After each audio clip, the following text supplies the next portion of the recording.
We are live. We are live, my friend. It's happening. Nice to meet you and nice for you to come on, man. I really appreciate you. What Well, is up? thank you for having me, my man. You're drinking beer? Yeah, I am drinking beer. I'm drinking Coors. It's a solid Nice. beer, but to preserve the temperature of my hand and the beer, I'm putting it in a Spellgrinder Coors Ooh. available on our Bandcamp. I have to go and check out some merch from you guys because I'm a big fan of t-shirts, of merch. I support bands from like going to their concerts and buying them online or go to the merch store. I don't care how expensive it is. I'm happy to fucking spend my money for that shit. You know, this is the reason Right? why I'm wearing a Yep. Billy Vallow t-shirt because I'm a fucking fan. Yeah. Hell yeah. Hell yeah. Yeah, but yeah, I'm drinking coffee, my afternoon coffee right now in my coffee monster mug. I got this from the Eric 13 website. If Very you cool. guys don't know who Eric 13 is, he played for Sex Slaves and he is a guitarist and he's on tour at the moment with Combi Crust. So go check it out if you guys are around the area somewhere. I'm not too sure whereabouts, but I think in Europe. But yeah, dude, like what's been happening and how's 2024 going for you right now? Oh, it's a strong year. It's a strong Yeah. year. Thank you. You know, I am wrapping up uh the second album. Ooh. It's getting ready for mixing and mastering. I'm not in a hurry to release it Yeah. because our first album is still pretty brand spanking new and still moving a Yeah. lot of units. I'm really working that album right now, but I think that this next album is going to be a great progression from that, and it's going to expand the aperture, and it's going to just make the band seem that much more badass. Yeah. One badass album's cool. Two badass albums, fuck. That's too Even much better. rock in one hand, my man. Even better, but then when you have three badass albums, Shit. Well, I'm it's a gonna have fucking two bonus, right? badass albums and then one dumbass album. The third album, I already got it written. It's out of control. It's a concept album about the mummy. Oh, that's even better. Yeah, it's Concept albums insane. are the best. Yeah, well, I love concept albums. I love epic, out of control shit. Like, starting with like, I don't know. Lead Belly had an early concept album with Yeah, the Golden Gate Choir, but like, ELO, great concept albums. yeah. My buddy Mike is in the chat today. He's the host of Pink Sock Podcast. Don't look up Pink Sock, but just look up Pink Sock Podcast and go and check his shit out. He's a good dude. He helped me a lot. With coming out with like my social anxiety and stuff like that. I've always been a quiet kid, but since I was doing podcasting during the pandemic with him, and it opened it up. And 4 years later, started doing this now. So it's fucking awesome, Mike. I love you. We all love you. So go and check out his pink sock.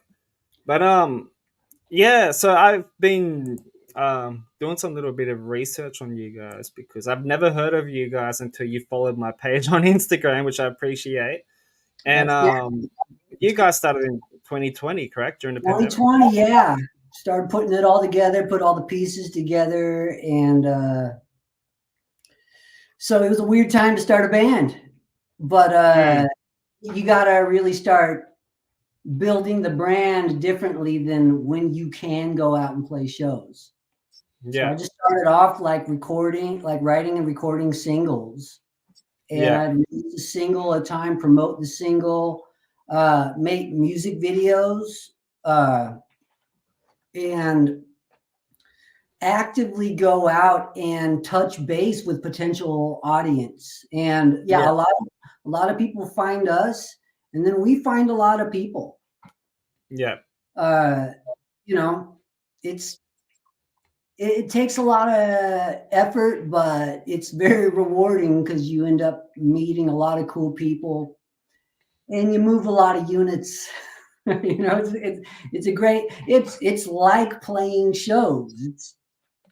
energy, it's effort, it's making impressions on people. But you can work an album without leaving the house, and that's how we started building the band in 2020. And then Yeah. started playing shows as soon as we could, because we started in California.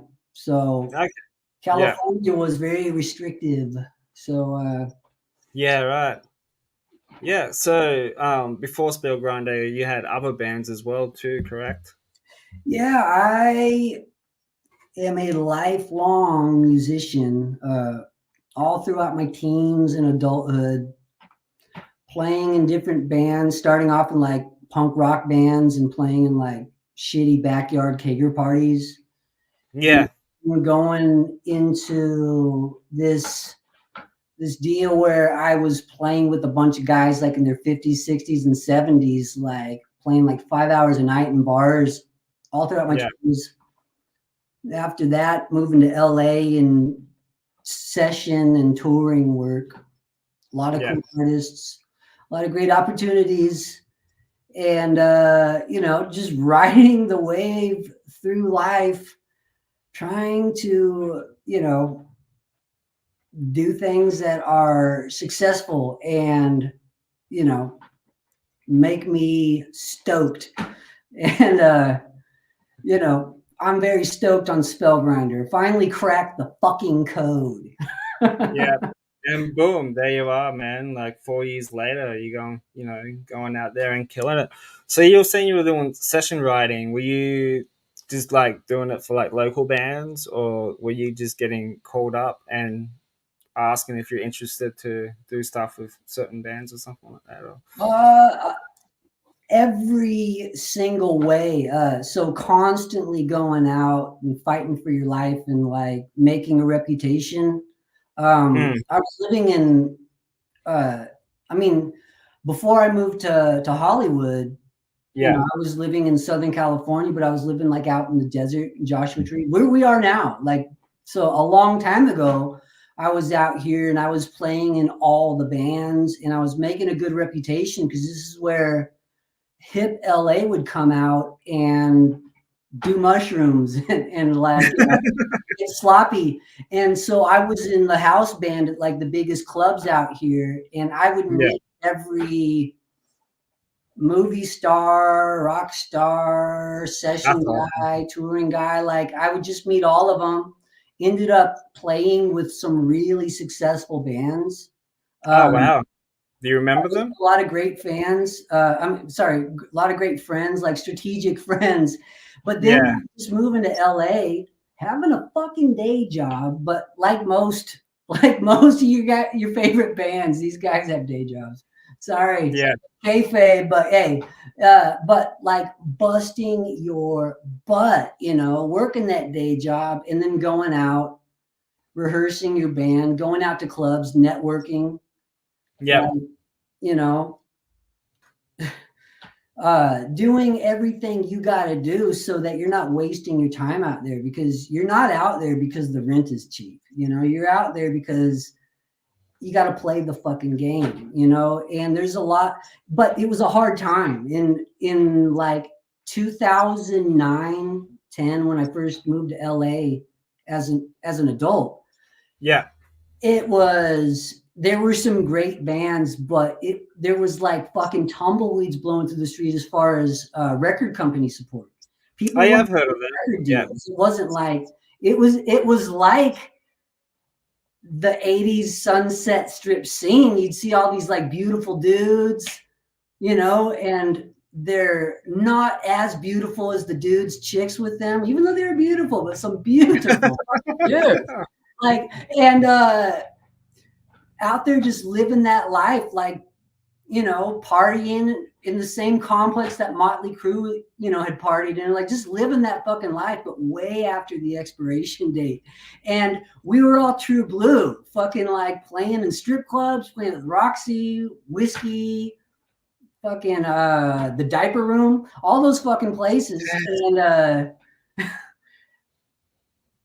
but you're doing it without label support. It was just a bunch You're of doing it yourself. You're doing it your own way. there. Yeah. No, that's fucking rad, dude.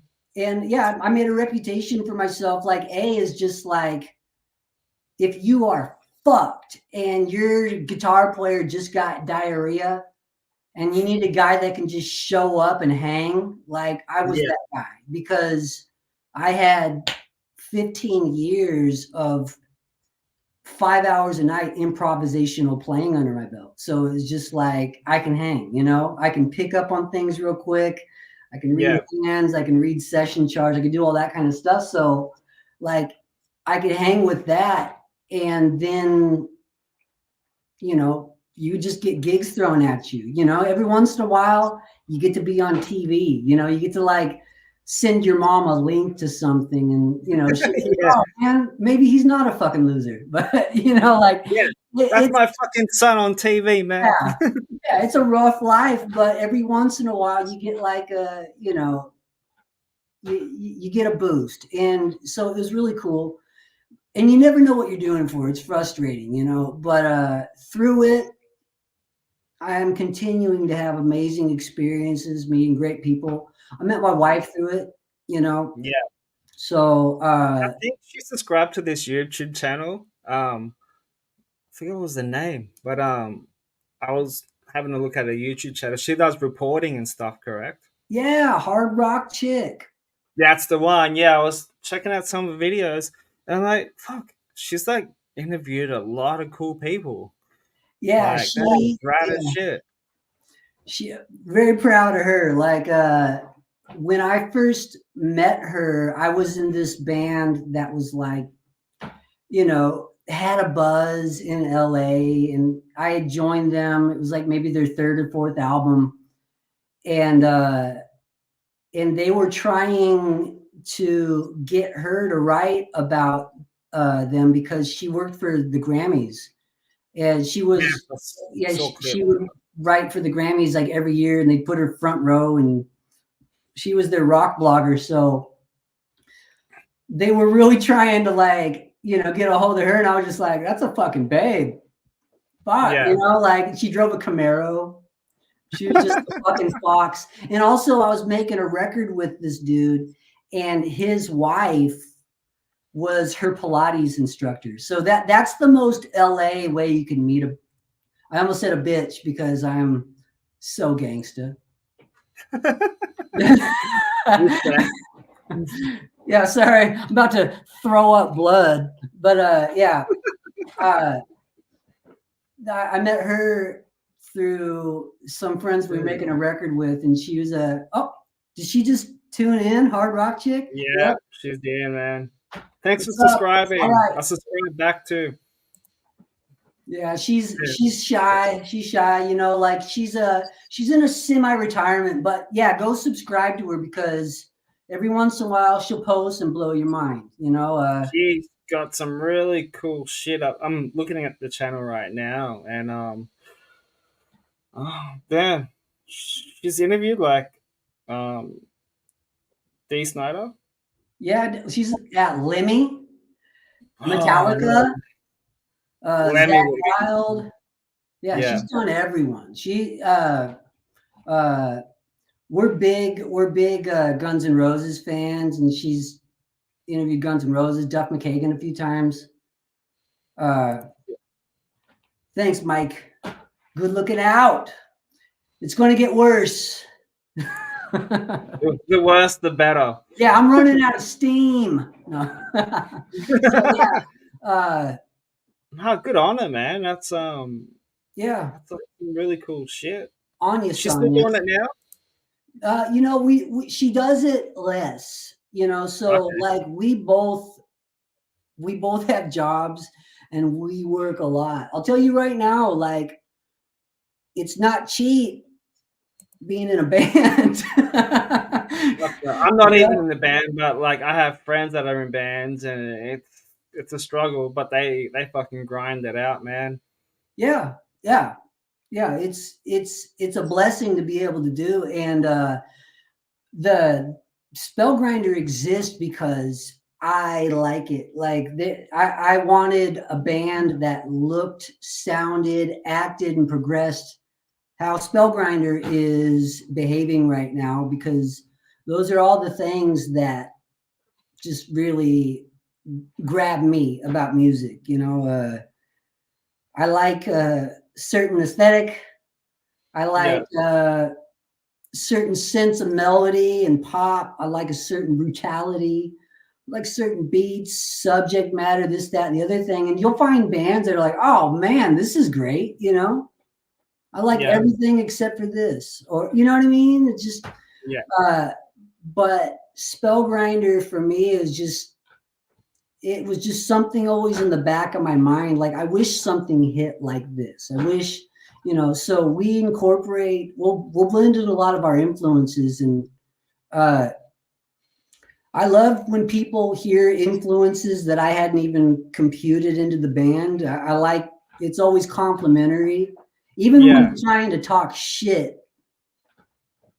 it's a compliment, Like, we sound like Rat being raped by Megadeth. Like, that sounds fucking cool to me. That would be cool if somebody picks this up, like Blabbermouth or something. That would be a good headline. Yeah, hey, I'm into that. Like, I'm working on Blabbermouth. So, like, I'm really going to have an active role in promotion for, like, this current album. Hard promotion, but I'm learning and doing it more grassroots and building individual relationships with fans. With the next album, have a really great core group of fans and friends that are very supportive of Spellgrinder, interact with us. Really great little culture going on. So, with the next one, start reaching out to those bigger publications and, stir a turd maybe. I'll go and talk shit on some very, very famous band. I'll get into like a war of words with Slipknot. I don't know. Not really. That's not what I'm interested in doing. But, that's part of playing the fucking game. Like, negative marketing. I think my wife is gonna. I think Hard Rock Chick is gonna chime in with that, because she's like, "Oh, you gotta do fucking negative marketing." That's my voice for her. She doesn't talk like that. Oh, you gotta do fucking negative marketing. You got. Slipknot, more like right. You're right. No, my friend Rallis, who he lives in my neighboring town. Him and his wife Katie are super talented.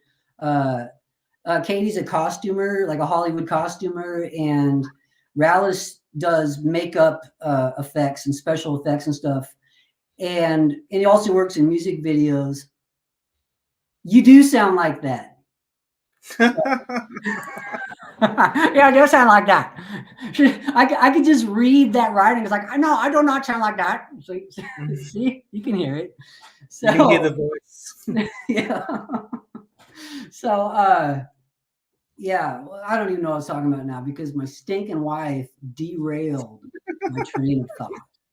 Even when she's not here, even in little like pop-up video text bars, sabotaging this interview. So when I started this this podcast in October, around second week of October, I think it was, man.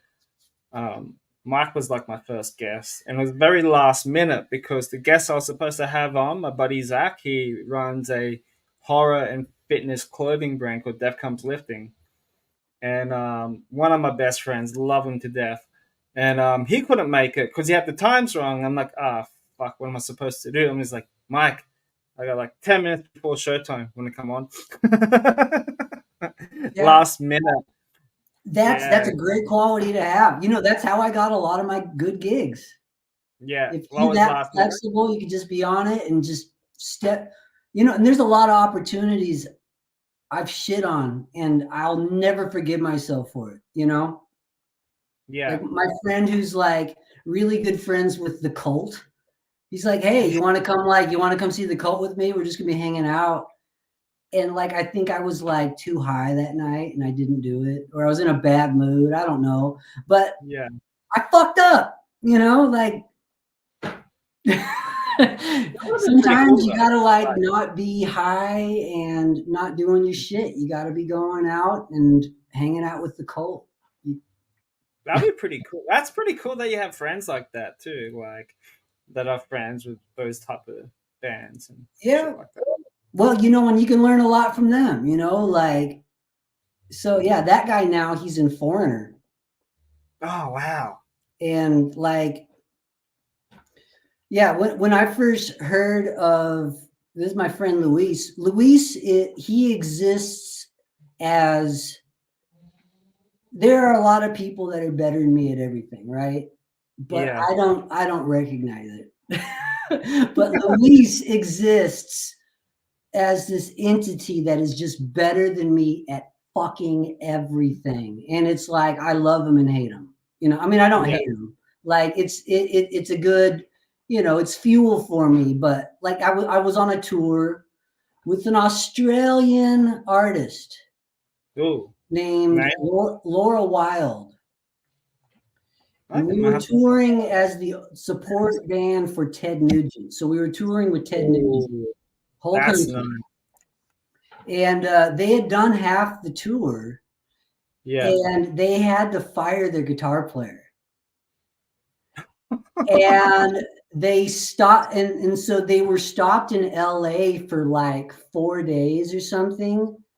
Yeah. And in the middle of a tour, and they were kind of fucked. And so they were having intense auditions. And I had a band at the time. And we were playing a show, and there's a guy that was in the scene, cool dude, my friend Morgan. And he came up to me after the show. He's like, dude, we both had like Keith Richards haircuts at the time. We were both like, we were haircuts. And yeah, he's like, we're in town. I just got hired on this tour, and they're doing auditions, and then we're touring with Ted Nugent. We're leaving in like 2 days. Yeah. You want to audition for this? And I was like, yeah. And take the opportunity while you can. Yeah. So I got home that night at like 2 a.m, and the manager had emailed me the songs from the set list. Yeah. And I stayed up and I wrote charts for the songs, and I memorized them, and I got about 3 hours of sleep. And then I got on the fucking bus because I didn't have a car back then. And I had my guitar, my pedal board, got on the bus, took it over to Cascade, and I walked into that audition, and I got that job because all these other guitar players showed up, and they were good and they were cute. But they showed up not knowing the songs fucking Bulletproof. Oh, wow. That's what I did. I knew them. I knew the songs so well that during the audition, I was performing them. I was like doing fucking windmills. I was just going nuts. And they're just like, that's the guy, and went out on tour. But when I was touring with Morgan, he's like, I'm in this other band, and this is the guitar player and singer in my other band. And he showed me Luis, and I was just like, fuck this guy. he's like doing these videos, like he's like endorsed by Rivera amps, and I've heard of them. Yeah, they're good like amps. you can't play this kind of videos. And it's like, because I'm not as fleet fingered as that, like same. I'm okay, I'm cool, but like that guy, I'm above average. Yeah. So but also he played demos from this album they were working on, and it sounded like Queen. Yeah. Like the guy can sing like Freddie Mercury. He plays guitar so fucking good. Amazing songwriter. His wife is an amazing musician. On a like world-class cellist. She plays with like 9 Inch Nails and everyone else. Like they're just world-class fucking musicians. And it's like, yikes, So we get back and I've forgiven Luis for being better than me, and then we start hanging out, and yeah, and just because he's doing what I want to do, Yeah. So what is he doing that allows him to do that, Yeah. Kicking ass. So I got to kick ass too, Yeah, man, and kick a lot of it too. But have you had the opportunity to like open up for like big bands under Spellgrinder over the years? Not with Spellgrinder. Let's Are see. is there bands that you want to open up with, like with? Yeah, yeah. There are some bands I would really like to like. I mean, open up a single show would be cool. I would love to Yeah. tour with certain bands. There is, I mean, I could just listen, and they don't even know each other. You know what I mean? Just like all across the board. I do think that we would destroy opening up for Alice Cooper, and I think that an Alice Cooper fan could find something that they like in Spellgrinder Something music. new. Yeah. Yeah. Alice Cooper is coming to Australia in a couple of weeks' time. He's gonna destroy. He's gonna destroy. He's awesome. And I've seen him live 5 times, and I met him once, and he's such a nice dude. Yeah, that's cool. You see, he's true blue. I was raised on Alice Cooper. My mom liked Alice Cooper. Yeah, well, my mom hated him. My dad loved him though. But like, yeah, I raised up on Alice Cooper as well. I mean that makes it even cooler from your perspective. Like liking something that your mom likes is like it's half cool. It's like it's half cool, but then when it's your dad, it's like, dude, that's so fucking badass. Yeah. My parents all had distinctly different and sometimes overlapping, but different musical personalities. And so I would pick and choose, kind of cherry pick from each of them. Like my mom got me into like Foreigner and like Alice Cooper and Led Zeppelin, Bad Company, Yes. Yeah. Just all that, late 70s radio rock, that was her stuff, And then my stepdad, Rick, he's a amazing guitar player. Oh, nice. And he got me into crazy stuff. He got me into like Joe Satriani and Frank Zappa, and I mean, it goes on. And then my real dad got me into like punk rock. And that was dangerous. That was a defining characteristic in my life. Yeah. See, like, my parents were a little bit different. Like, my mom, like, she just listens to anything, but I think she was just more into like the old school, like, the old school, like, pop and soul, and she loved the Eagles and all that type of stuff, and Whitney Houston and Oh yeah, all those. But like my dad, like so I have an older brother as well. Me and my older brother, we grew up listening to Kiss, Alice Cooper, Poison, Motley Crue. I remember my dad taking me to my very first concert, and it was Deep Purple. Very And cool. yeah, I grew up listening to Deep Purple. In my high school years, I think I was like around about 15 or 16, I think I was. Maybe 16. My dad introduced me to Dio, Ronnie James Dio, and I was hooked, dude. I regret seeing him live when they opened up for Down in '97. Yeah. But see, I think he passed away 2 years after that. You saw Down in '97? I wish I did. I saw them at a music festival a couple of years later after that. But that's awesome. I fucking love Down. Love feeling Same. Like full like Southern sludge metal. It's the best. My dad introduced me to Dio in person because because they were Is there any friends. story behind this? Please tell, because I All love right, Dio. all right. So Sorry, it's but like, it's shitty to say. I mean, it sounds so out of left field, but I will show you right now. Uh, this right here. This is Mama Lion, Preserve Wildlife.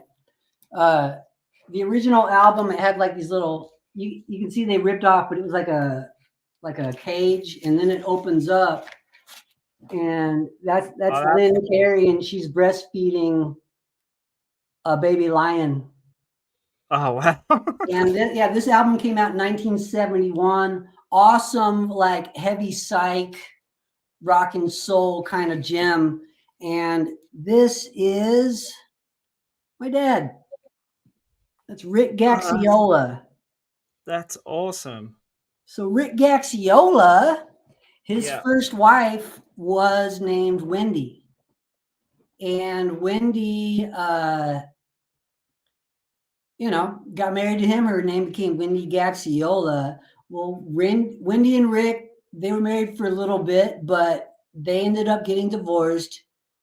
And then she married Ronnie James Dio, and she became Wendy Dio. Yeah. And so Rick, Rick he used to jam with Deep Purple. He was like in that whole scene. This is like late 60s, early 70s. He grew up in Highland Park, Los Angeles, like bad motherfucker, and shit hot guitar player, like awesome guitar player. You go listen to his stuff. He sounds like a cross between like Jimi Hendrix and like Mick Taylor, just like really cool. Like he's playing like 100-watt Marshall and like a left-handed 1969 Les Paul Custom. Oh, that's awesome. Piece of shit. So, and I hate him for it too. Like when I first started playing guitar, I naturally played left-handed, even though I'm right-handed. Yeah. And he took me to buy my first guitar. He's like, "Nope, you're gonna play it right-handed." But anyways, back to Dio. When I was like 7 or 8 years old. This is like 1989, and we lived in Big Bear, California. And Dio, I guess, had a cabin up there, and Rick would go out like on Big Bear Lake, like fishing with Dio and like some Scottish guy, and and they would smoke weed, which was Rick would get in trouble for. He'd come back and she's like, "Were you smoking weed with Dio?" Yeah, he smoked weed. Why wouldn't you? Yeah, but at one point, he had a cabin up there, and Rick took me over, and I met him, and it was insane. Like it wasn't insane for me. Like I knew who Dio was when I was like 7 or 8, because I didn't. Like I didn't get into him till later,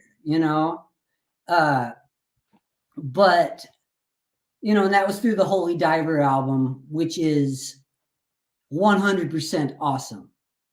Yeah, a lot of good hits. And plus that one pop song, Rainbow in the Dark. Oh, I fucking love that shit. Yeah, even though he doesn't apparently I read something in an interview or something that he done, like it was like he didn't want that song in that album. Yeah, well, but it worked. It shows you, what do we know, right? Like, yeah, I could understand being in the studio, like really, like you write and record music, right? For fun, yes. Don't you get to a certain stage where you're like, this fucking sucks, right? Like you get to you can't fucking stand what you're listening to, and it might even be great, but you just lose all perspective. And, I do like I just do it for fun because obviously I love music, but it's something new to me as well. But like, I'll just jam along to some couple of drum tracks, or just create a drum track and create something. If it's something that I like, then I'll keep it and then put it aside. And then a few weeks later, if I have something that I have to go with it, then I'll add it to it. But it's been a while since I've done anything like process. that. But I do that process so intense that after a while, I'm just like, I fucking hate this shit. Like, I can't listen to this anymore. You know, you just got to put it down. You know, it's just like you're second guessing every melody line, every fucking this, that. Like, do I need, you know, and you got to let go at a certain point. And, you know, Rainbow in the Dark has everything that a gigantor fucking single would have. Well, it gets your head banging, man. Oh, it fucking rips. The synth line is what makes it, and like it really takes fucking huevos to go and make that kind of statement in your music. Like you'll see, like there's only a couple times we do it, but when Spellgrinder bust out the synthesizer, you're fucking welcome. You know, like we have the fucking cojones to bring out a synthesizer where a lot of bands are like writing in their notes that they don't do it. Not so much now, more like during the times of disco. But I'll fucking use a synthesizer because it's what needs to happen sometimes, you know? Go listen to like Shot in the Dark. Go listen to all that shit. Like, oh fuck, yeah, that's a synthesizer. It's just hiding in there. I reckon there's like a lot of metal bands out there that do have the disco and pop influence, but they won't mention it. Yeah, you don't want to lean into it, but but it's there.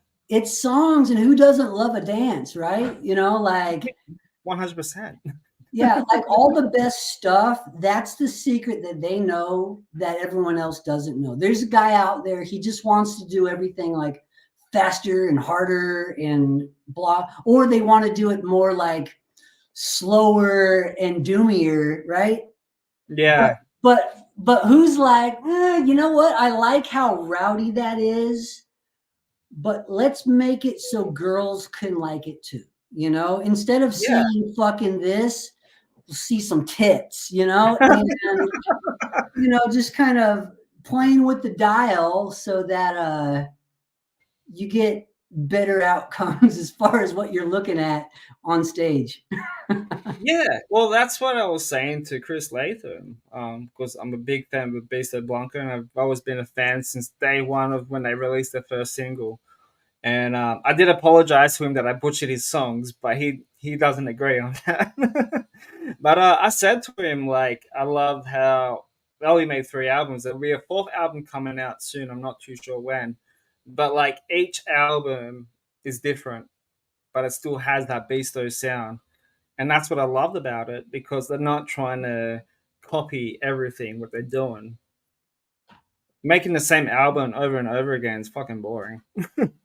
Yeah, there's ways it works and there's ways it doesn't work, but you'll find like I think the Ramones and AC/DC.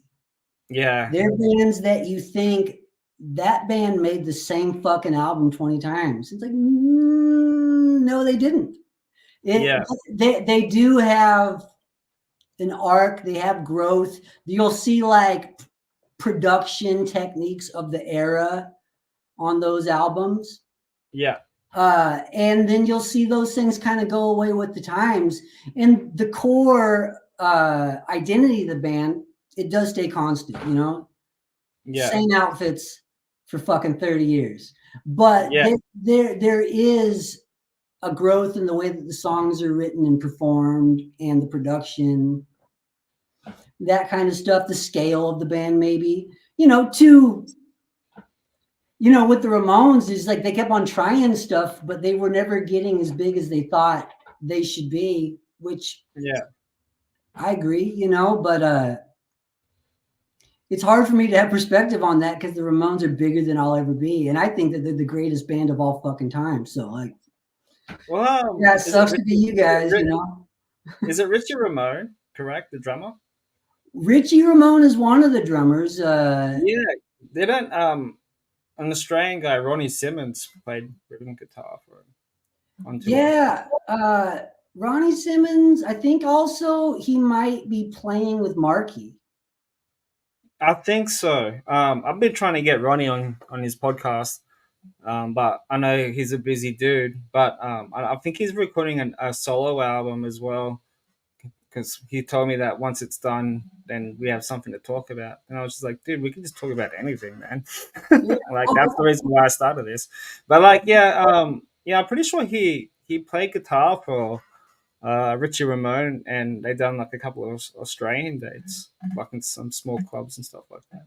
Yeah, I've seen stuff of that. I'm familiar with his work, and yeah, when you have him on, tell him I said what's up.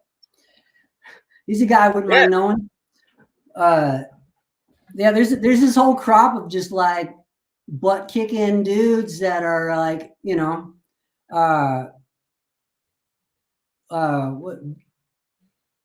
what's his name? Von Johnson, the That's LA Bon Johnson. Gunners. Yeah. Yeah, I had him on here as well. Great dude. Yeah, it was a good episode. You know, see, it's a rough life, you know. Like touring is hard, man. It's hard stuff. But yeah, it is awesome. He's an awesome dude, and it kind of made my interviewing easy because I ask him a question and it turns into like a 15-minute long answer. I'm like, dude, that's fine by me, man. It keeps my nerves and anxiety level down a bit. That's good. Yeah, I'm trying to like be cool. So the last interview I did, I think it's like 9 days long because I was just out of my fucking mind and I went nuts. So I'm trying to be a little more subdued, but yeah, man. Yeah, if I'm making you anxious, it's because I'm trying to not be that asshole that's like giving you a 3-hour interview of shit you never asked. You know, like I watched the last one I did. I'm like, oh, like what? Nah, it's all good. Nah, slow down.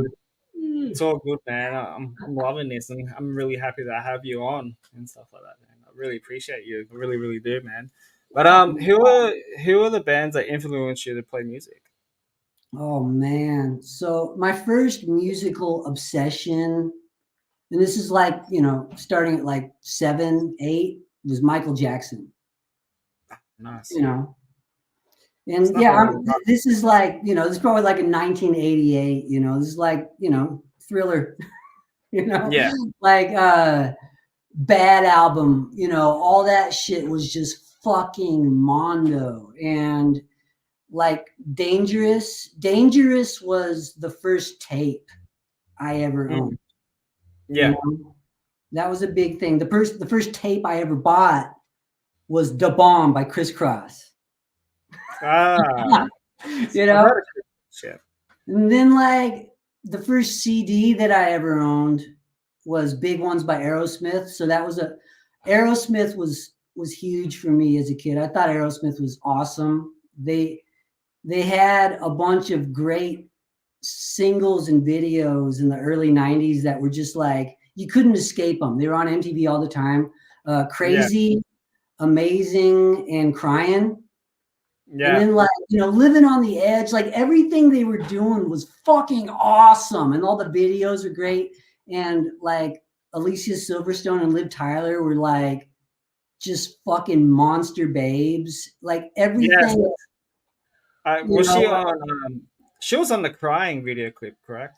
Yeah, both of them were like in all 3 of them, I think. Maybe not. No, okay, maybe I'm losing my mind now. You know, I've lived in adult I don't really remember. I have to go back. Yeah. I think John Connor was in the fucking Living on the Edge video. I think so. Yeah, so like you know, cool shit. Aerosmith was big, but yeah, then what really got me I think it was like 94. Well, no, like before that, Nirvana was a big thing. Like, so I'm 42 years old. Nirvana hit right when I was coming of age. Yeah. So when I was like 13, I had long hair and a flannel. Big grunge era.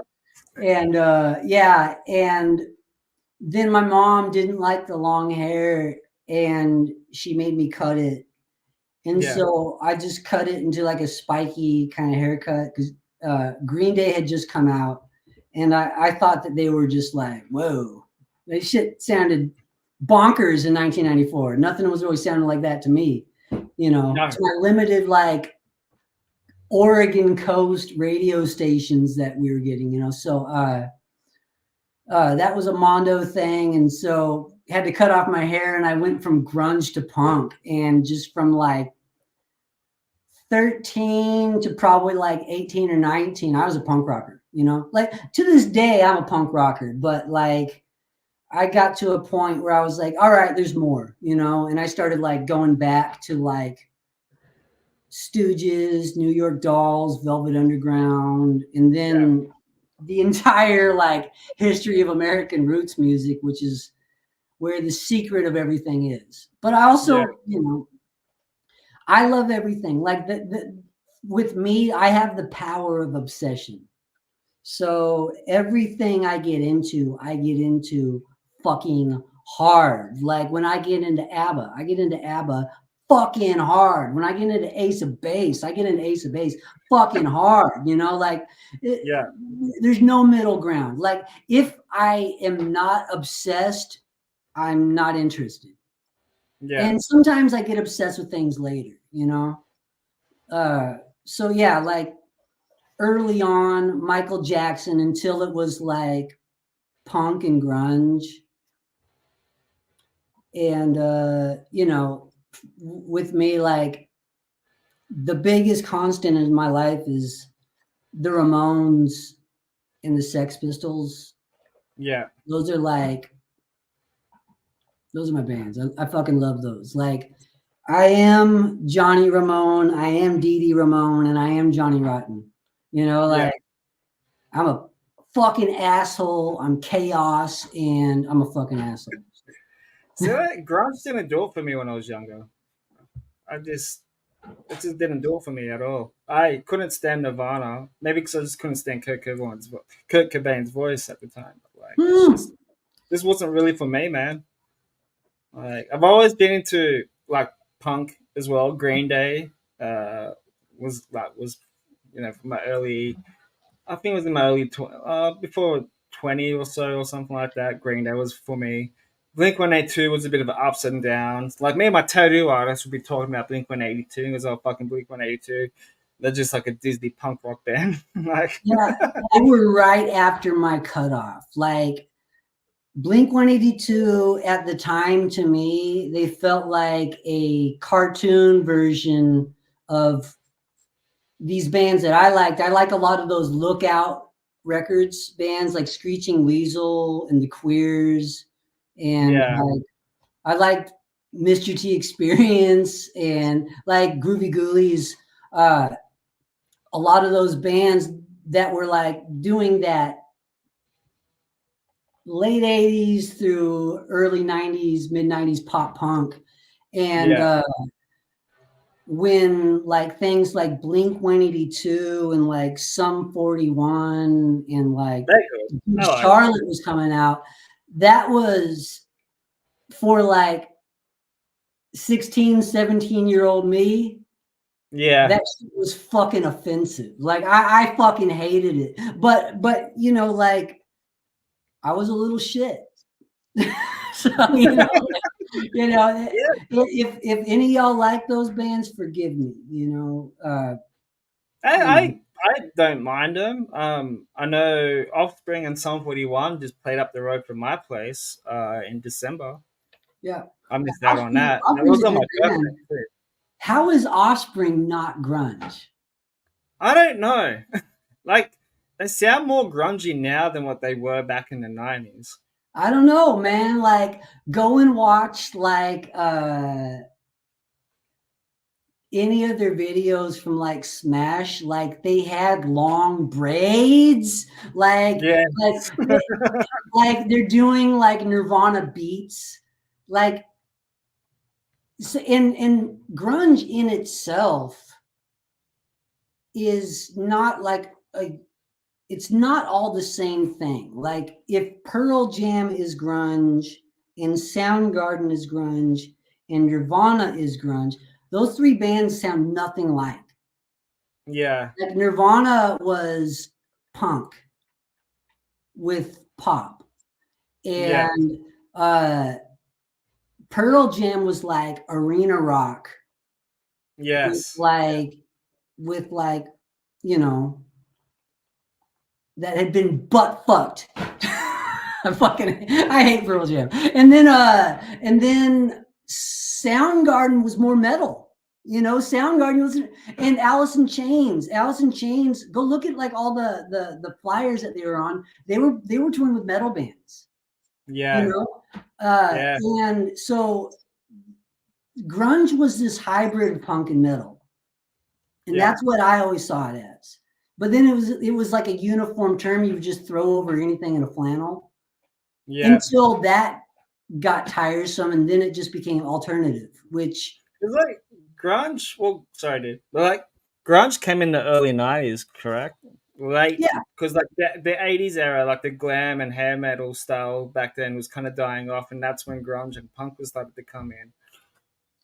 Yeah, there was this there was a fun period. Like this is a period that I'm actually kind of obsessed with right now, and it's these bands that they were like 80s like hard rock bands, but there was a sea change in like 1990, and now you're in like 1993, 94, and they can't put out a poodle rock album. They can't put out like a glam rock album. And so they're all processing Alice in Chains and Soundgarden and Nirvana. They're processing these things, but then when their fans heard it, their fans are pissed off. But a lot of these albums are not bad.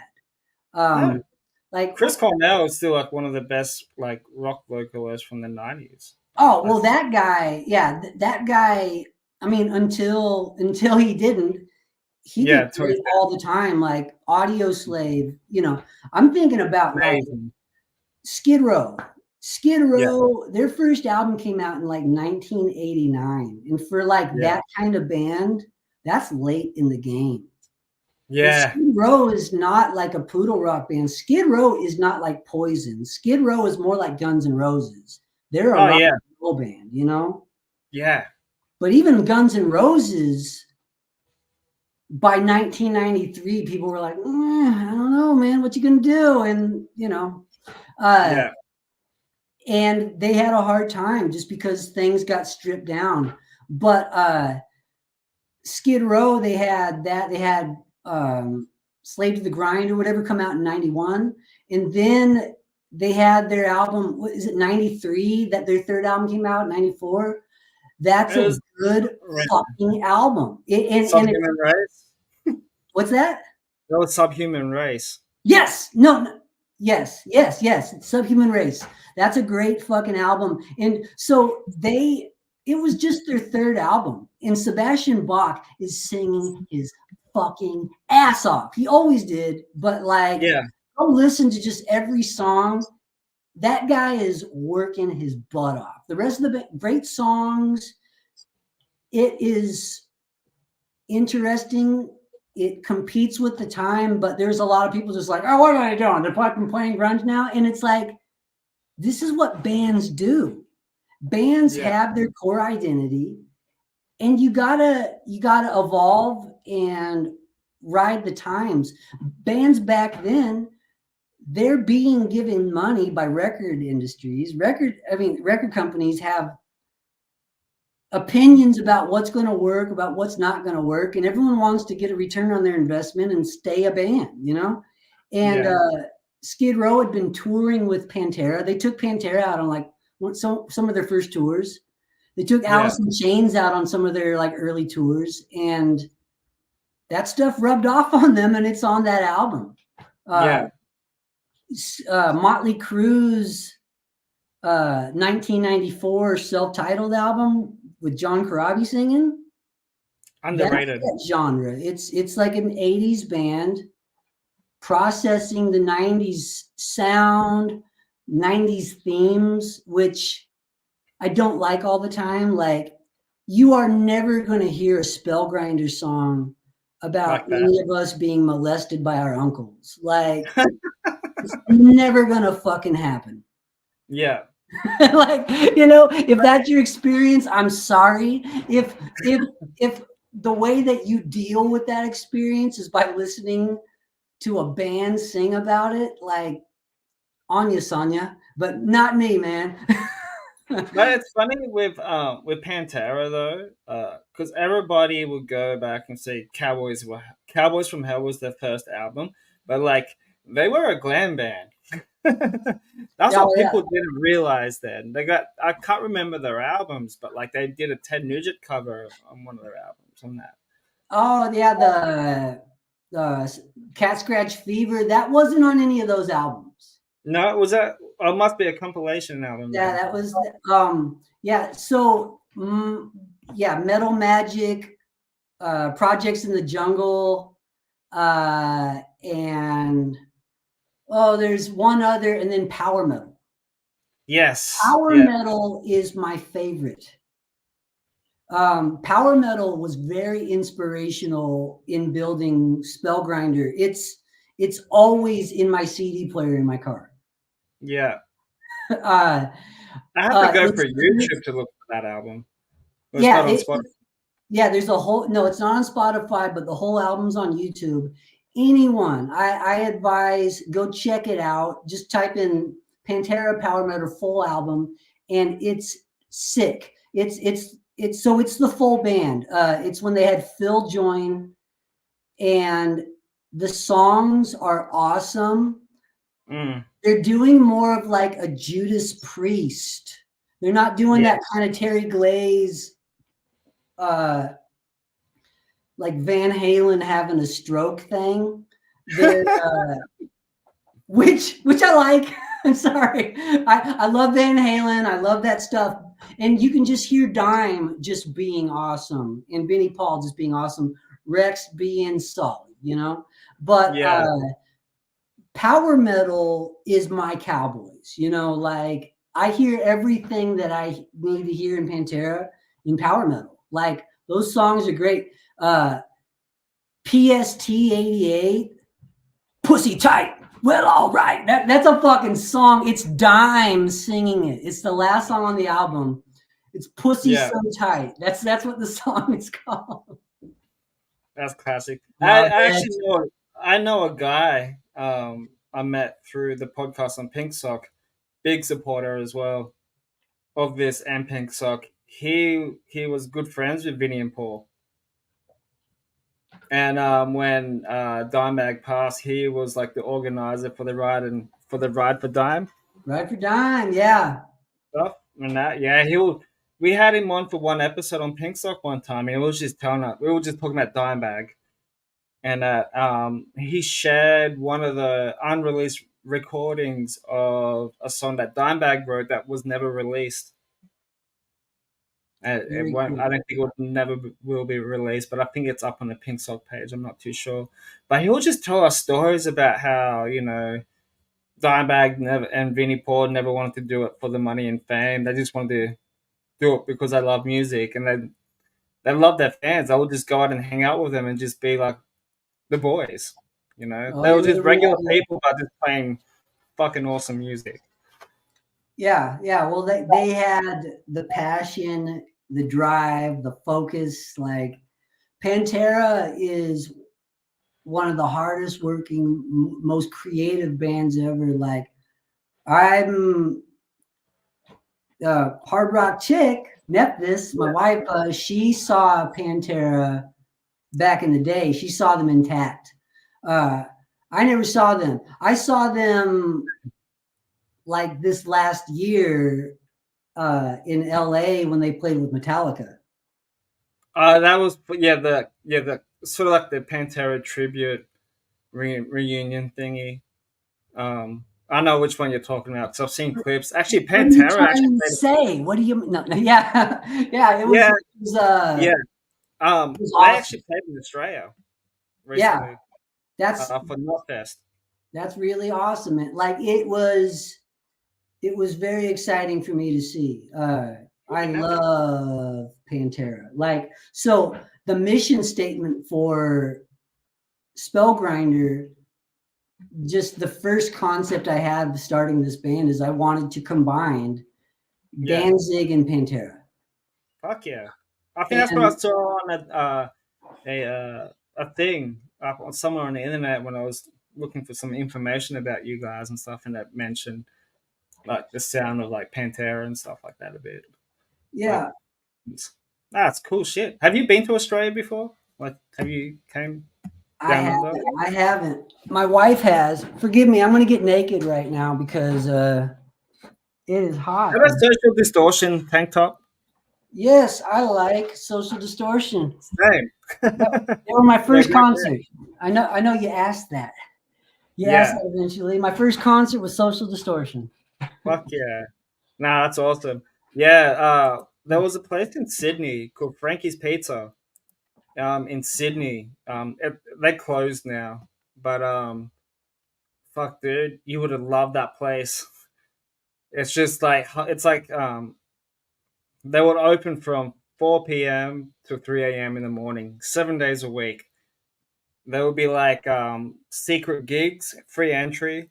And I remember I went and saw Phil Anselmo and Allegiance play there. Small little place, and they were playing the Vulgar Display Power album. Cool. Holy shit. That shit was wild, dude. But I've seen a lot of cool bands at that venue. You would have loved it, man. It's just like fucking dark and dirty. Everybody's just like getting into like the 80s and like 70s hard rock and metal. People just enjoying drinking, eating pizza, and just listening to good music. Tuesday nights, I would have hard rock karaoke that a friend of mine would play bass for. Cool. And then it'd be like people singing like Skid Row, Def Leppard, and all that stuff.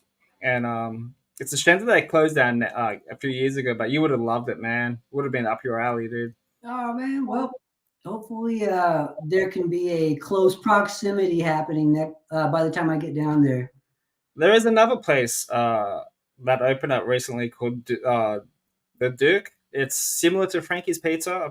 I'm pretty sure it's the same owners by Frankie's, the same vibe, just under a different name. But yeah, I saw Phil and Samo live there in this tiny venue. It was all hot and sweaty and shit. Brad, the guy Uh, still sings his butt off. Like his yes. voice, I think sounds fucking amazing. Like I love what he did with Scour, the stuff that he was doing with Scour. Have you heard that? No. Was Yeah, that one of his other bands? yeah. He's in like 3 billion fucking bands, but like, Superjoint Ritual is good. I like them. yeah, Superjoint, and that's been around for a while, right? But Scour is, I think, a group that it was like this other guy's project, maybe, but Phil joined as the singer, and this might have been just during the pandemic. And during the pandemic, my wife and I, we would watch these live stream concerts. And the first one that I enjoyed was Scour. Although it's a little more like, brutal and technical than like what I would usually choose to listen to. But it has, maybe one of the greatest living metal vocalists in it, so. Have you seen Downplay? I have not seen Down. No, I haven't. No. I have. I saw them at a festival in Australia, and I fucking still remember this. I was at the front row at the end of the show. The guitarist threw his guitar pick, landed on this guy's shoulder. He didn't know what the fuck hit him. I was like, "There's my fucking chance." And I was like, "Blink!" He turned around like, "That was a good show, eh?" And just fucking awesome. Put the pick in my pocket. I've got it with me. I know it's somewhere. Yeah, you gotta like bust them out when you need extra mojo. I have like special picks from shows and stuff. Like my wife has like a whole bag of them because she would go to like 350 shows a year, like every single night, and write about them. That's why she doesn't do it so much anymore, because it takes a lot of time. So she's got a big pick collection. Like I have like a pick from Justin Hawkins from The Darkness. Look at that. Yeah, we got one of those. Yeah. That's very cool. I never played it. So there you go. And yeah, I also got Just bust it out when you need mojo. Was that Corn? Yeah, got that when I saw them opening up for Rob Zombie. I think it was. Very Yeah, cool. and but I got some cool shit, man. Like, Alice Cooper? Who is this? yeah, that was from the 2007 tour. All The right. first time when I saw him play live and stuff. But Yeah. let's get into guitar gears because I know you and I are guitar players, and you play solo guitars, correct? Yeah. Yeah. Endorsed Play. by them as well. Yep. Yep. Awesome. I'm happy to be endorsed by Solar Guitars. Cool How company. did that come around? I was looking on YouTube for people that can help me crack the code on self-producing an album, you know? Yeah. And I've been recording myself for a long time, but my shit was just okay. You know, like there was shit I was getting wrong. And I found Ola England videos. I'm a big fan. I love his Yeah, stuff, man. he's really entertaining, really informative, and he's relentless with just serving up great, engaging content. So it was very inspirational seeing Ola England, and he would talk about certain things, and I'd be like, "Oh, damn, all right, okay." And really, I was looking to get an amp. I was looking to get a Dimebag amp. Oh But yeah. there's a couple amps to choose from with Dimebag amps. And what that led me to do was I was looking at Randall Warheads, and I was looking at like Century 200s. I was looking at all these things. I was looking at the Frankensteins. I was looking at the Dime amps. It's like, oh, fuck, which one do I get? So I'm looking on Ola videos, and he's playing them. And he's like, all right, here's a Warhead. Oh, sounds like ass. You know, and then we see another video. We're like, well, you're using the wrong pedals. And basically, all those videos boil down to like, if Ola has like a Fortin 33 pedal, Yeah. a tube screamer, and a noise gate, he can make all amps sound fucking sick. So He has a chug pedal, by the way. So, but also he was playing on the Randall Satan. Ah, okay. And I saw the Randall Satan. I was like, that's a hot amp. So maybe I don't want a dime amp. I want like a Randall Satan because it was getting a lot of those classic metal tones, but it had like a modern metal girth to it, right?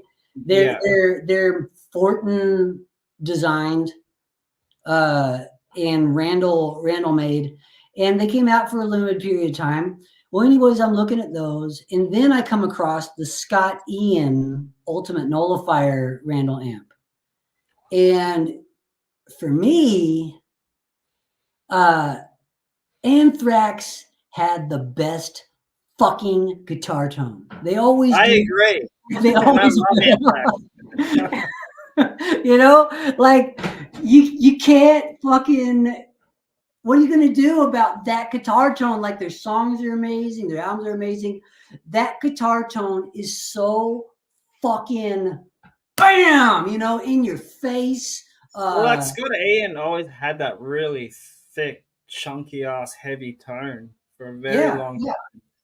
Yeah, Marshall JCM 800 with like that, you know, that TC boost in front of it, right? The TC electronic boost. And it's just as fucking pummeling and a good noise gate, right? So, you know, you can have all that fucking energy without squealing all over the place. So I ended up getting the Randall Ultimate Nullifier. And so our entire album is Randall Ultimate Nullifier. Yeah.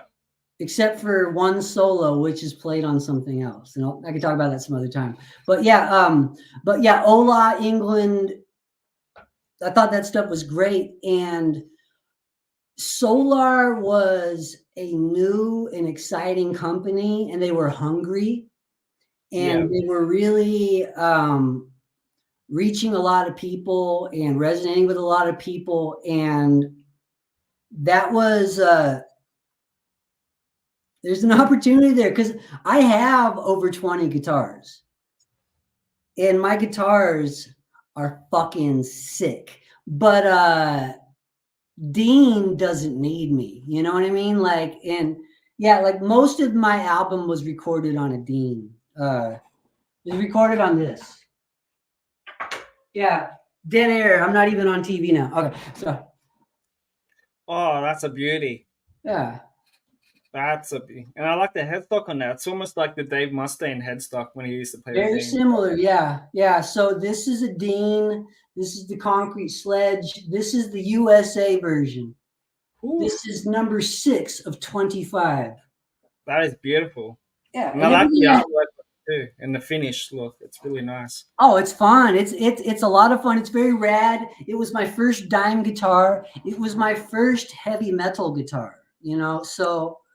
I like how you say my first guitar because that's what I say to people as well. My first real guitar, right? When I talk about real guitars, I'm talking about Fenders and Les Pauls and stuff. My first real guitar was a Mexican Fender Strat that I bought from my own money that I saved up because I always wanted to buy a Strat because of Jimi Hendrix and Jimmy Page back in the first 2 Led Zeppelin albums. And I bought it, changed the pickups, put a shit ton of stickers on them, and I've had that guitar for about maybe 11 years now. Very cool. Yeah. And my first Les Paul. That is a nice flame on there. Yeah, I've had this for about 6 years. Heavy as fuck, dude. Like the neck on this, it's like really thick. But it's good for like drop tunings, like drop B and stuff like that. But it's an Epiphone, made in China because American models are so expensive here in Australia. Like if you're going to buy an American model Epiphone, you're probably looking at maybe $3 or $4 grand at least, or something like that. Very expensive, but I think I've got this for, I think it's just under $1,000 or something secondhand or whatever at a guitar shop that I'm still good friends with the owner now, but. That's comparable to here. Yeah. Locking tuners. Yep. Of course. Yep. And deactivated pickups. How are those? Brand new pickups. Yeah, dude. Fucking. I wish I can pass this on to you so you can play it. But yeah, just like, wouldn't it be a fucking trip if like I happen to have one here? Someone like, you know. Yeah, someone's just gonna get shit knocked out of their mind. So yeah, my first guitar ever was I got a Squier Strat. Oh yes. And you still have it? No, I look for it all the time. I sold it to a guy in Moreno Valley, California, named Kyle Fraga. Kyle Fraga, I want that fucking guitar back. I'll buy it from you. Kyle Fraga, let me know. If you know Kyle Fraga, tell him to sell me that guitar back because I want it. And like, please. It's just shit that happens, you know, like you got to sell your shit sometimes. And I sold it, you know, shit happens. Yeah. But my number one, you've seen this one before. Yeah, Goldie. Mine not yet. Goldie with the JB pickups. And that, again, Gibson headstock on the Epiphone. Yeah, that's cool. I like that. I like it. And this is a really thin neck, so it's really good for playing like hard rock, like style music and stuff like that. I think I've got this in Japanese. That's a Japanese manufactured one. That's the one. Yep. I think 2012 model. Yeah, Japan doesn't fuck around. Like they. No, they don't. Sometimes they're a little bit better than the American versions too, aren't they? I mean, at certain points in time, all of them were. You know, like Japan was making better Fenders than Fender. My first Les Paul was made by a company called Bernie. I've heard of them, Yeah, Bernie in the 80s late 70s, in the 80s, they were making more authentic Les Pauls than Gibson was. Yeah, Fret right. edge binding, measurements, the tone, the PAFs were good. And yeah, for like a lot of my early gigging life, I was playing on a Bernie Les Paul until I went back to Stratville. I just, I can only listen to so much Jimi Hendrix before I'm just like twing, and I just want to play a Strat all the fucking time, So that's what I was doing. But yeah, Solar. I decided that I wanted to.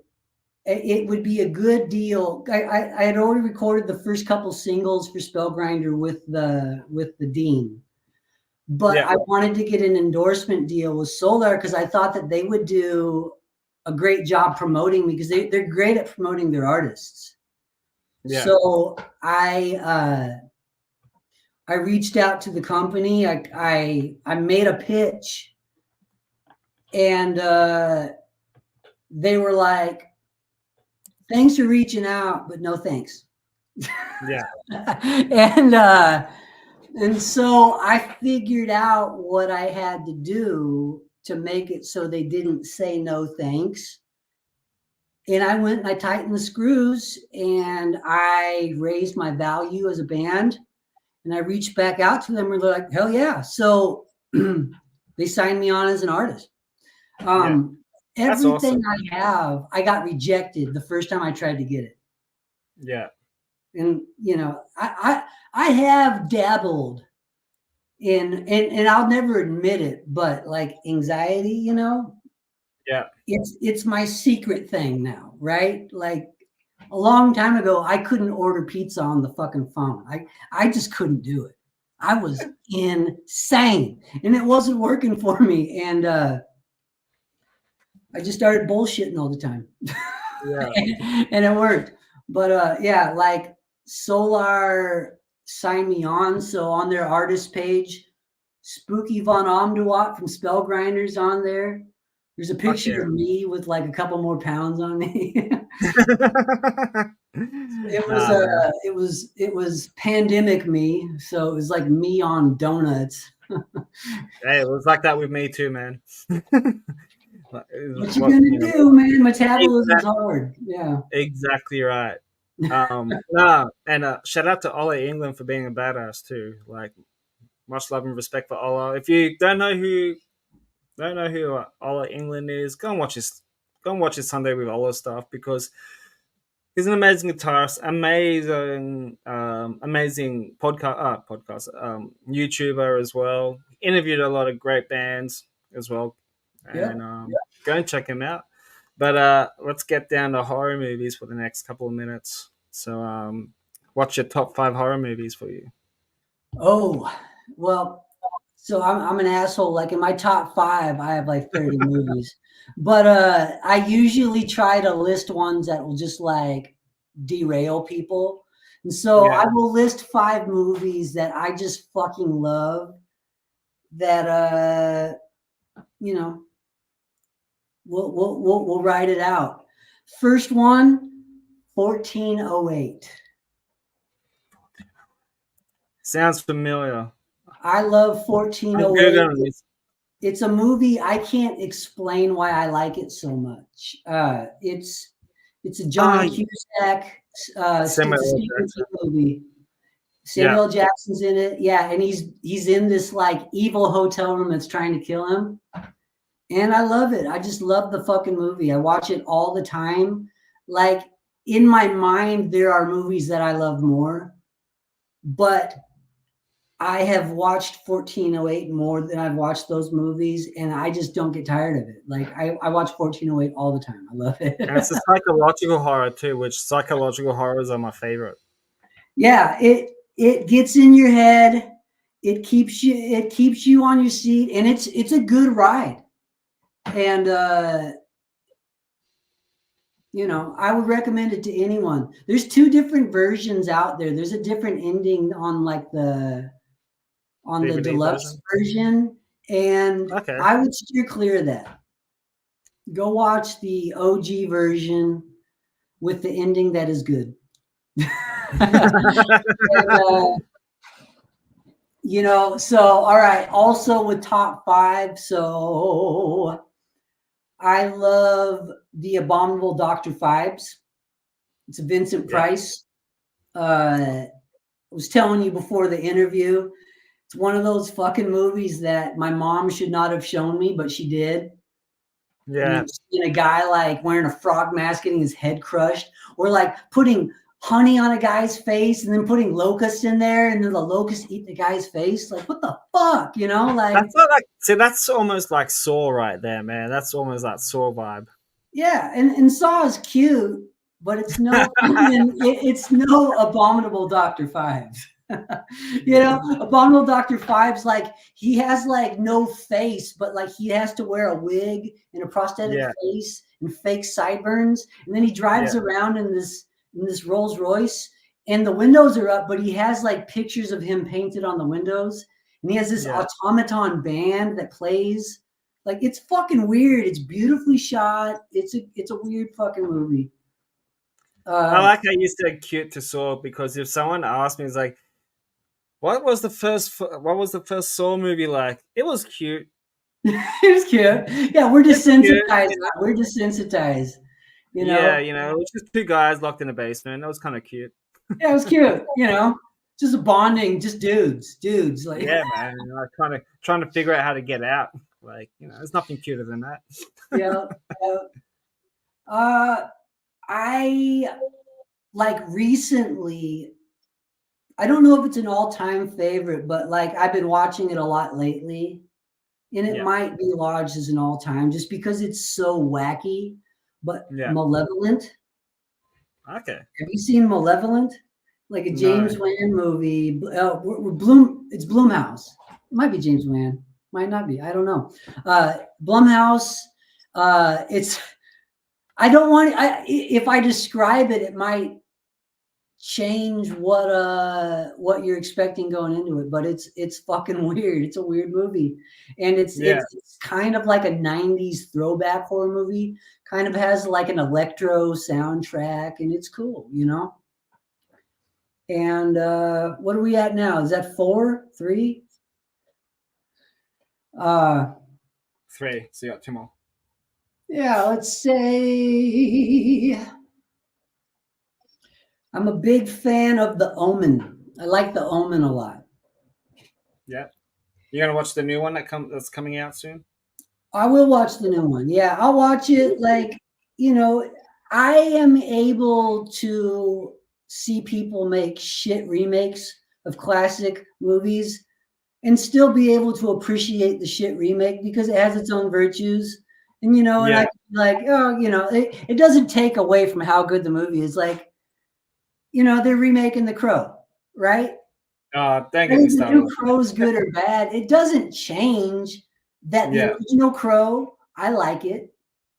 Yeah. And they made other Crows after that aren't just, they're not fucking amazing, So it's like the second one was decent. The second one was decent, The third one was okay, but like that first one, just because of how old I was and the real estate it occupies in my mind because of what it was, it was a grunge, moody superhero movie, Yeah, I loved it. Yeah, nothing like that existed. Yeah, it was very cool. And it was not because Brendan Lee died. And it was, it wasn't because Brendan Lee died or anything, because I didn't know anything about that when I watched it until I did research on it. But fucking amazing movie. Yeah, it's really cool. And so there's a series of movie that my wife and I just fucking love. We ritually watch the whole series.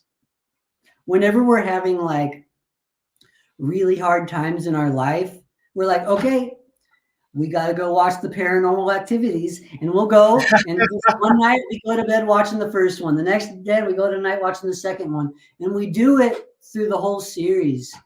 And and I love the Paranormal Activities movies. My favorite of all of them is probably the marked ones. Yeah, I like the first one because that was like So the first one felt like it was more realistic. Well, no, yeah, they kind of they start expanding. Well, not the marked ones, maybe the marked ones, but the ghost dimension. I like the ghost dimension the best. That's the one that gets the most shit. Although the latest one that came out is a fucking turd, and now I have to watch that as part of my goddamn ritual. Which one? Yeah, the next Kane. I think it was the next kind. Next of kin, yeah. Next of kin is like, okay, that's a bummer. You know, like it's like a reboot, but it's like Toby just fucking got materialized. Like, like I want to see something about Toby. I want Allie Ray to be like this demon hunter, and then Jesse from the marked ones. I want Jesse to be like this fully fucking fledged demon now, right? And because he doesn't die, right? And I have, and maybe like they hook up with like Martine, like the nanny from like the second one. Yeah. And I stopped watching it after the second one though, but like, well, you're fucking up. You need to go watch those goddamn movies. I will. Yeah. There's even one that's like non-sanctioned. It's called Tokyo Nights. Okay. And it's I don't think it's part of like canon, but it was made in like Japan. Yeah. And it's good. It's really good. And they're like acting like, oh yeah, they went into there and then they brought back this ghost, and they make it fit into the mythology. So if you want, you can inject it into the series. But you know, I like those movies. Like, yeah, they do it for me. And also like yeah, I like the first one, but like Mika, the guy in it, yeah, I fucking hate that guy. Like, I'm just like, oh, you need to fucking die, dude. You're gonna fucking die. And you know, and I like Katie Featherton, but it's like, why are you with this fucking guy? So you're getting mad at Katie for being with this guy. Yeah. This guy sucks. Yeah. He's playing on this fucking like blue line 6 guitar, like just playing these fucking chump licks. Just like, oh, oh god, I just want to give the guy a fucking noogie. Yeah. Yeah. See, you have a really interesting top 5. Want to hear my top 5? Lay it on me. All right. So number 1 for me would have to be Scream. The reason why is because that's what got me into horror movies and into the slashers. Scream is one of them. Rob Zombie's Halloween is number 2 for me. I thought that was a great remake. Two completely different storylines. A friend of mine was saying this on the podcast. He was saying that the first Halloween was more based on Laurie Strode getting chased by Michael Myers. Rob Zombie's version, more about Michael Myers featuring Laurie Strode and and her friends. I don't know why people hate Rob Zombie's version, but I reckon it tells more of a better story than what it did from the original, in my opinion. Even though I do like the original, it's a classic. Yeah, Rob Zombie's Halloween 2. Then I'll have to go the reboot of Texas Chainsaw Massacre, which I'm wearing a hat. Yeah, my brother bought me that DVD for me because I was underage, so he was older than me, and I told him to go down to some DVD place and can you get me a copy, please? So he did. Fell in love. Then number 4, this is when it gets hard. I like Get Out. Yeah. Jordan Peele. Very good psychological horror. Well, psychological thriller, but it's still based like a horror realmish. Love that movie. And number 5, that's always a hard one as well, but I'll probably have to go with Terrifier 2. Damn. Yeah. It's a brutal one. Brutal. Yeah. Terrifier 2 was brutal. Just like, I remember watching that shit just going, fuck! Like, yeah. Have you seen the trailer have you seen the teaser to the third one? Yeah. It looks pretty intense. It looks like Yeah, an endurance challenge, man. Like, it's gonna be a Christmas one too. yeah, there's some shit in those movies you just can't unsee, you know? Yeah. Well, like I just saw the ratings for Winnie the Pooh Blood and Honey 2. It got I think it got 90% Rotten Tomatoes. That's fucking huge for a really shitty horror Disney movie. And the first one did horrible, but for some reason the second one looks like it was like a more of a high budget one that they done for it. Yeah. But yeah, the Black Phone was good with Ethan Hawke. Love Black Phone. The mask Yeah, in it is awesome. The yeah, concept is awesome. very original too. Oh, that's what I loved about it. But it also had a bit of that Pennywise vibe to it a little bit. A little bit of Pennywise, had a little bit of Lady in White. Have you seen Yeah, Lady in White?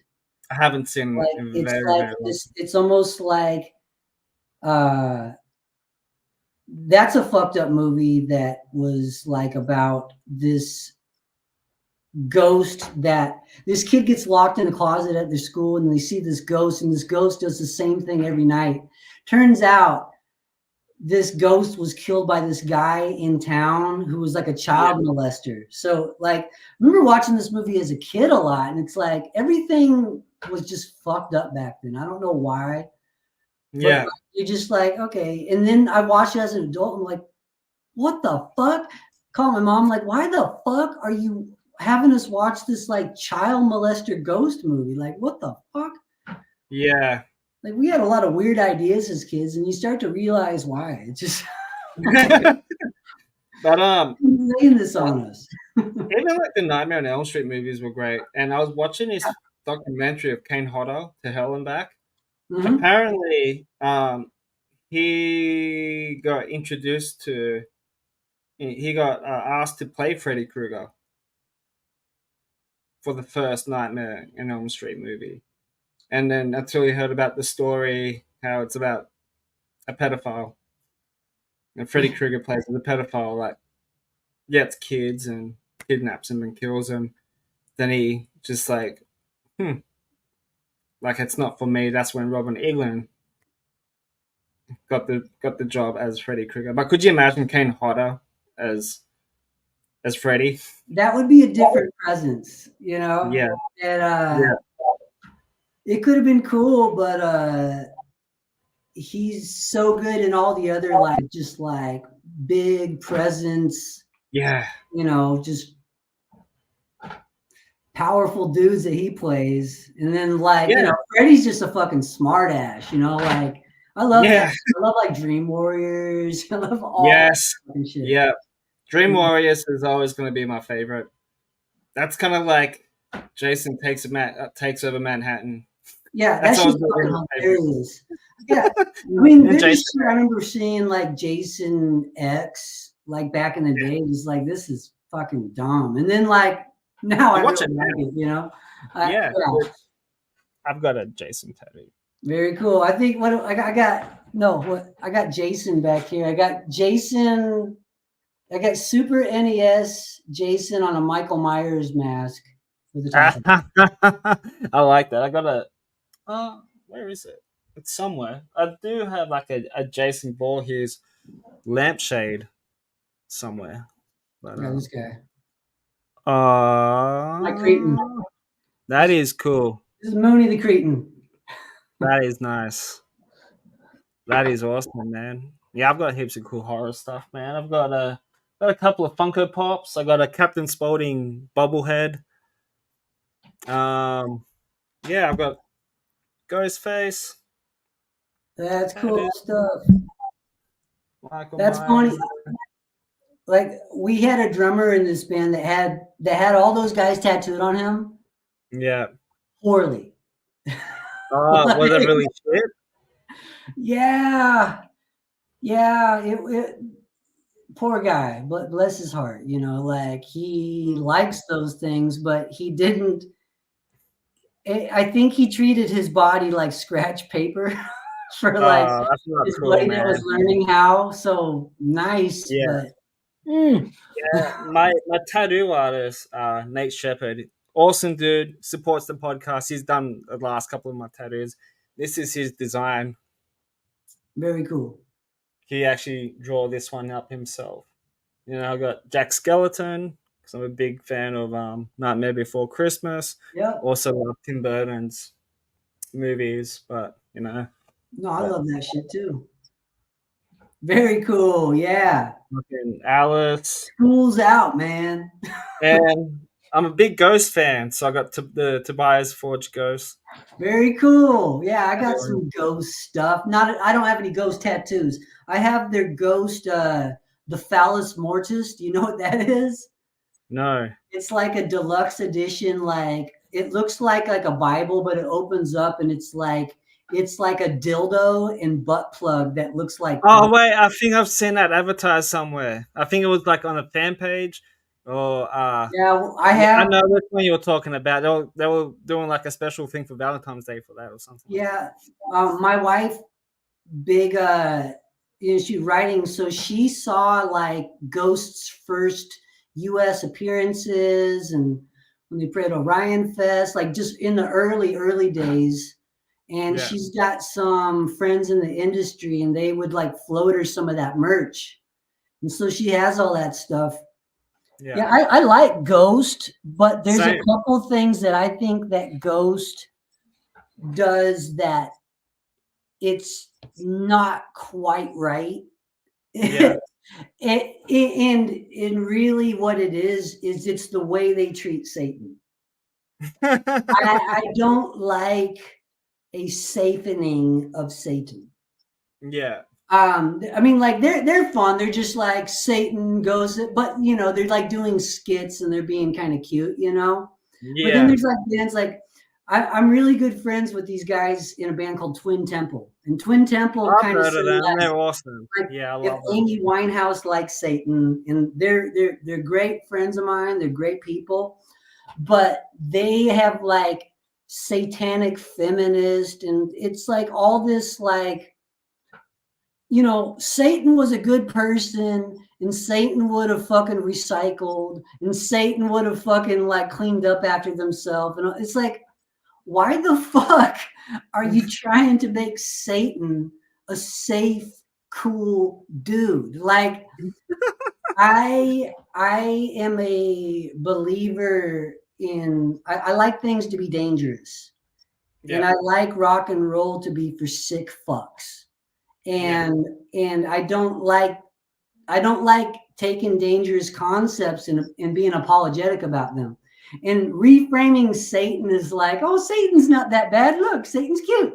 I hate that. So Spellgrinder talks about Satan, but like not that Satan's a cool dude. Yeah. And we all of our songs are basically like horror episodes. It's like Tales from the Crypt episodes, essentially. And there's a moral, there's a point of view.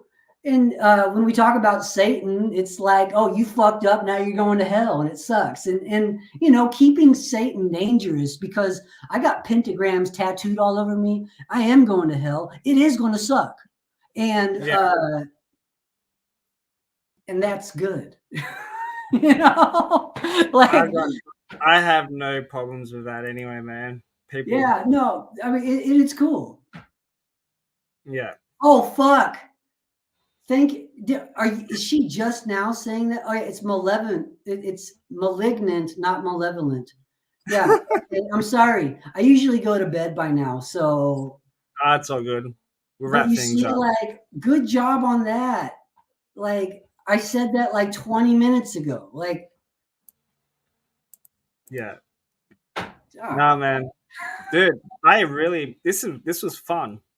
Like, I wasn't expecting to go over nearly an hour and 40 minutes, but it is what it is. Sometimes you kind of just like zone in and then just fucking chat. That's how I like to do. That's how I like to do this, man. It's like if you and I hanging out at a fucking pub, like at a bar, just watching like a local band. We can just sit down and fuck. I don't drink anymore, but like we can just like hang out, listen to good music, and just talk about horror movies and music. You know? Yeah. You drink And coffee, I drink beer. yeah, Yeah, man. Oh, I'm a big coffee drinker, dude. Big coffee drink. I stopped drinking maybe like 7, 8 years ago now and stuff. Personal choice. I don't really give a shit if anyone else does, but it's me, man. Like if people Yeah, don't like it, then whatever. it don't work for everyone. Yeah, No. it's something I do Yeah. because I have to. I have to drink for. I'm like alcoholic Jesus. I drink so you don't have to. Okay. Yeah. There you go. Well, dude, I really appreciate you. Any final words you want to? Yeah. Where can they Everyone. find you? Yeah. Where Where can they Y'all can find you? find me. Find Spellgrinder. Spellgrinder. You can see the way my name is written here. One word, Spellgrinder. We're on Instagram. We're on Facebook. We're on YouTube. We're on other things too, but fuck those things. But if you like those things, just go look for Spellgrinder on those things. You'll find us. Go to our Bandcamp.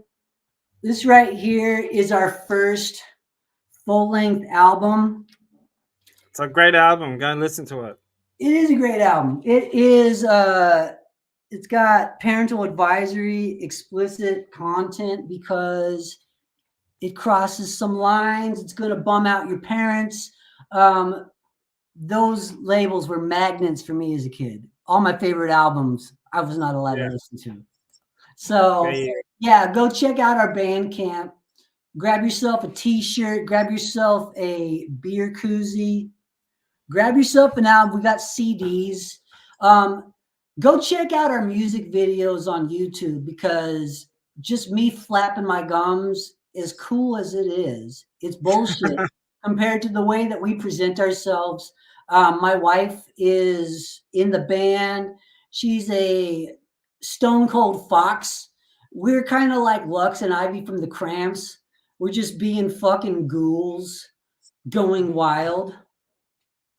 There we go. Ghouls gone wild. I actually got this title name from an Alice Cooper song from Welcome to My Nightmare album. There's a song called Ghouls Gone Wild. Yep. And yeah, I hope he doesn't sue me for it. So that's so good. Oh man, song titles are cool like that. You can do that. You can do that. You know. Yeah. But Uh, I have to go. I have to go and pick up a T-shirt. Like I said, I like collecting band T-shirts, like Valor. And which have you seen Billy Valor live? Have you listened to his solo stuff? no. His album Neo Noir. It gets you in the mood, bro. All right. All right. It gets you in the mood. I remember. I'll tell you a quick story. I remember I was in the front row, and they started playing Love Letting. And Love Letting was like one of the first songs that I introduced to my ex girlfriend at the time. And I'm like, man, really? I love this song, but man, this kind of brings me memories of my ex girlfriend, which I don't want. And then there's this cute chick, tattoos, my little bit shorter than me with dreadlocks. She was getting in the mood, and she was just like rubbing herself up against me to Love Letting, and I'm like, okay, all those other thoughts are gone now. Like, Healed. yeah, yeah. Yep. Go and listen to it, dude. It's such a great album. If you're a fan of him, then his band him, when I was still around, it's kind of like that. It's kind of like where he sort of picked up from him, went finished and stuff. But Billy Valor is Billy Valor. He's a sexy human being, and I don't give a fuck what anyone says. Oh, no, He's a I appreciate handsome. sexiness. Sexiness, if it's not in the formula, and if it doesn't accidentally creep in, Yeah, that's something that's missing for me. And so, yeah, like I always appreciate that and the science yeah. of getting women in the audience, and you know, anyone that likes anyone, Spellgrinder shows turn into fucking orgies. There's nothing wrong with that, dude. I really appreciate you. Anybody that is new to this, please like and subscribe. Thank you for everyone for that's tuning in and watch this and that was watching this episode.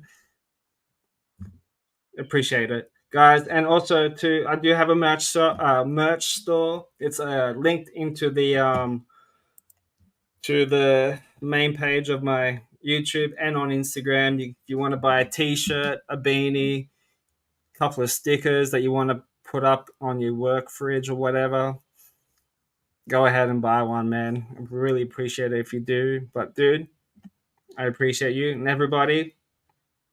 Thank you for watching, and be kind to each other, rock hard, and stay creepy. See you all next time, guys. Peace out. Peace.